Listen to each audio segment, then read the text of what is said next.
এবারে 628 বছরে পা দিল শ্রীরামপুরের মাহেশের রথ। সকাল থেকে মাহেশের সাজো সাজো রথ।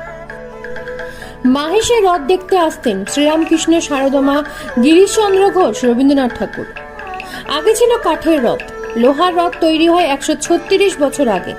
125 টন ওজনের এই রথের উচ্চতা 50 ফুট।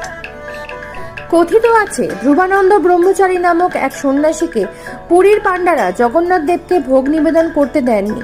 সেই অভিমানে ওই সন্ন্যাসী আমৃত্যু অনশনে বসেন। এরপর একদিন জগন্নাথ দেব সাধুকে স্বপ্নে দেখা দিয়ে ভক্তের কাছে ভোগ খেতে চান। তিনি ওই সন্ন্যাসীকে মাহেশে যেতে বলেন এবং বলেন গঙ্গায় যে নিমকাঠ ভেসে আসবে তা দিয়ে জগন্নাথ দেবের বিগ্রহ তৈরির আদেশ দিয়েছিলেন। মাহেশে গঙ্গার ধারে এসে সন্ন্যাসী গভীর সাধনা শুরু করেন। এরপর একদিন ঝড় বৃষ্টি রাতে গঙ্গায় একটি নিমকাঠ ভেসে যেতে দেখেন। এরপর সেটা দিয়েই তিনি জগন্নাথ বলরাম সুভদ্রার